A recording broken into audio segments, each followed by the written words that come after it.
As you come up to 10, that is their god. That is 10. That is the hermaphrodite. But if you stop at 9 and you skip to 11, skipping god, then you are a Luciferian. Because 11 is the number of the magician. It's the one step above. Once you have accomplished the tree of life, you are now the magician. You are one above 10. But they're doing it by skipping god. That's the symbolism of 9/11.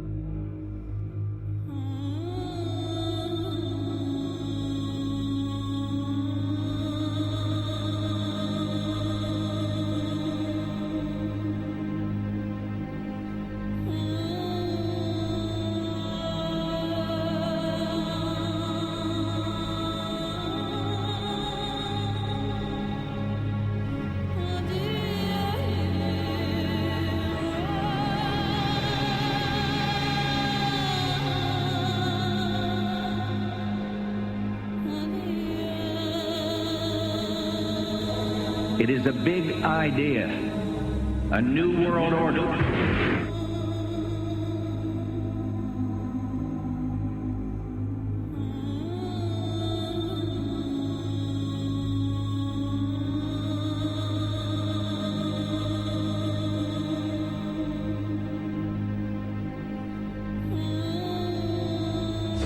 We were on assignment. We were supposed to kill two birds with one stone. In Fight Club, Project Mayhem destroys a giant bronze spherical sculpture. This seems an obvious reference to the sphere at the World Trade Center complex. Trust me, everything's gonna be fine. In a pivotal scene reminiscent of 9/11, we see the destruction of skyscrapers and the change of a skyline. Second anniversary of the 9/11 attack on the World Trade Center, George Bush asked for an $87 billion increase in military spending.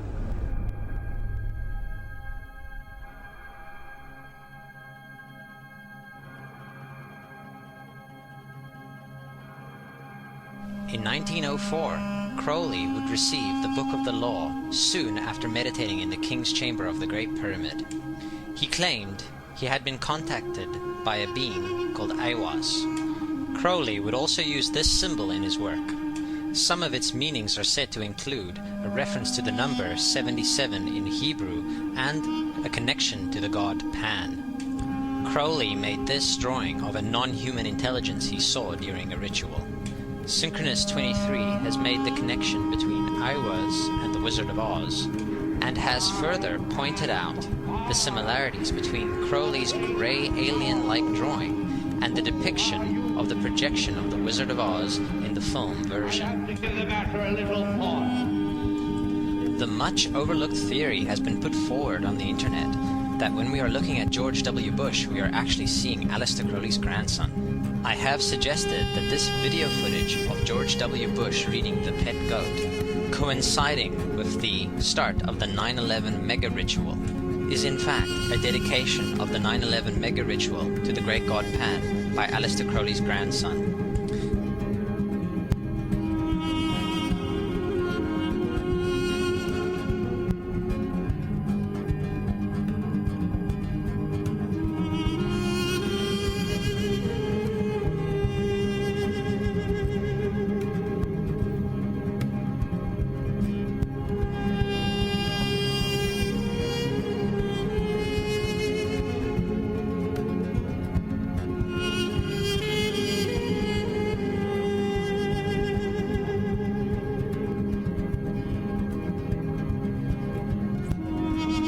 Things get a little weird. This is the 1978 version of The Wizard of Oz, The Wiz.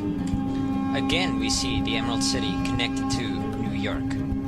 On arriving at the end of the Yellow Brick Road, Dorothy and her companions go through the circular portal. Through the door, we see 3 pyramids.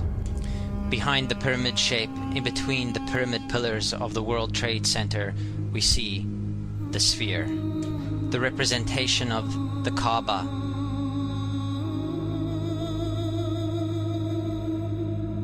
The inhabitants of Oz dance around the sphere in ritualistic fashion. Fashioned in giant letters over the dome of the sphere, we see the word Oz.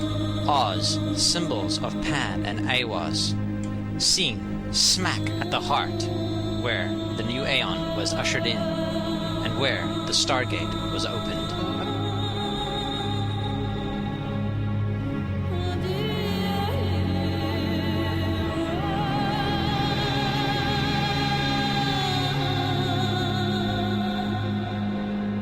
Between the Twin Towers is called the Spherical Caryatid. It was made by artist Fritz Koenig and was nicknamed the Sphere. We see that Koenig made this thing in Bavaria, the same place where the Illuminati was founded. The most interesting fact about the placement of the Sphere at the World Trade Center Plaza has to be that architect and designer of the World Trade Center, Minoru Yamasaki, intended the plaza itself to be a representation of the Grand Mosque of Mecca, the Sphere in particular taking the place of the Kaaba.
So, my friends, it's time you start placing your faith and your dedication to the one and only God, the everlasting creator of everything on earth and in the universe.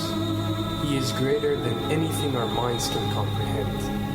Do you know how many times Muslims are required to circle the Kaaba and visit it? 7 times, each counterclockwise. Would you like to know why? You see, what binds us as humans to this life and to this dimension and to this earth is the limits of time and space. We are bound to this dimension and this reality through time and space. Hence, if one wants to leave this dimension or leave this reality, he needs to break away from time and space. So when you visit the Kaaba and you rotate counterclockwise, what is this practice actually doing? It is literally helping you elevate your soul and elevating yourself to break away from time and space so you can touch something so unique and so beautiful and so powerful that it changes your life forever. And if you don't believe me, ask anyone who has visited the Kaaba how he or she felt or how their lives have changed ever since.